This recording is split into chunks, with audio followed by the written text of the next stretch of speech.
Marty Ritt and I, who had both been cleared by then, Marty had been blacklisted for a long time also, had always wanted to do something about the blacklist, a movie about the blacklist. And the idea we had essentially was to do a straight story, a dramatic story about somebody who's blacklisted, who he is, why. We couldn't get anybody interested in it. I mean, the studios just said, forget it. Why? They didn't want to go near the subject. It was still too hot politically about, And so we would come back to it every once in a while over the years as we were doing other things. And then we came upon the idea of, let's go at it sideways. Let's do it as a kind of a black comedy and use the front as the protagonist and say everything we want to say,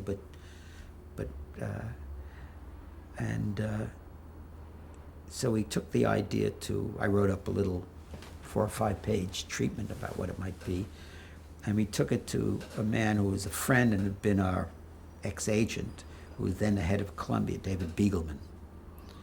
And Beagleman was a rogue. I always liked him, really, because I never had any real dealings with him, but he was a mischief maker in many ways. And he liked doing anything that was perverse. Finally got him into a lot of trouble later on. And so he read the treatment. He said, okay, I'll give you money for a script.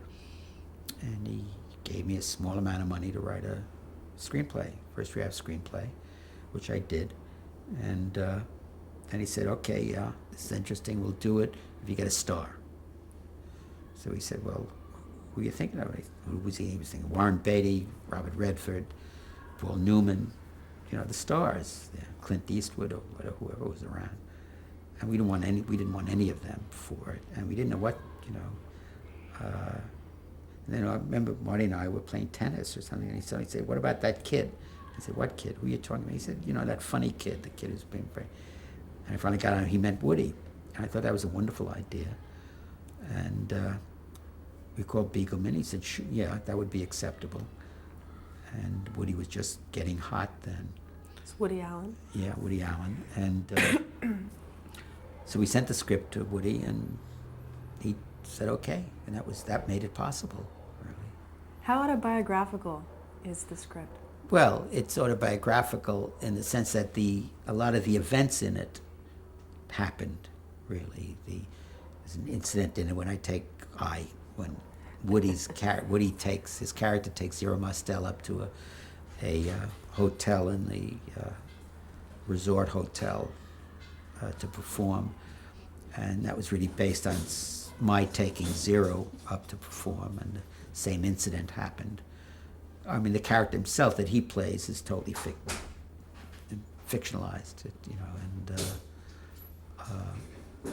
but a lot of the other stuff in it, how people were blacklisted, what happened, and there's a little moment in it where Woody is asked to change a script because it mentions the gas chambers in Germany and the war, the concentration camps, and the sponsor's a gas company, wants to change. That actually happened.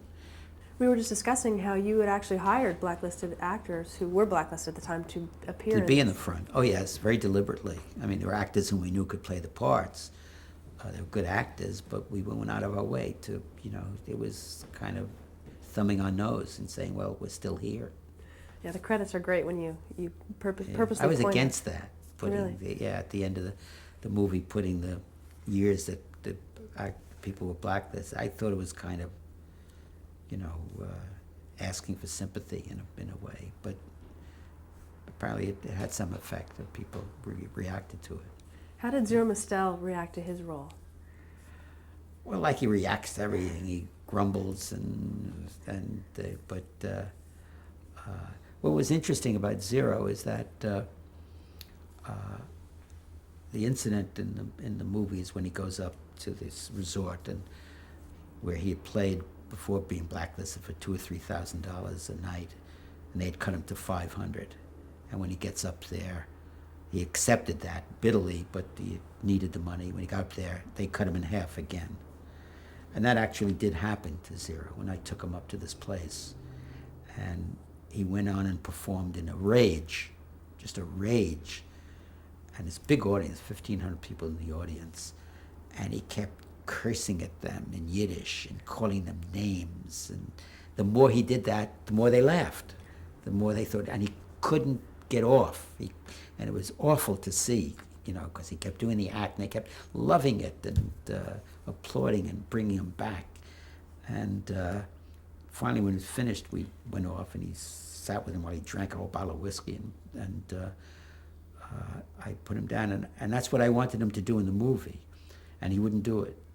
It was still too painful for him to recreate 20 years afterward, whatever it was. So the parts meant something, you know, to people doing it.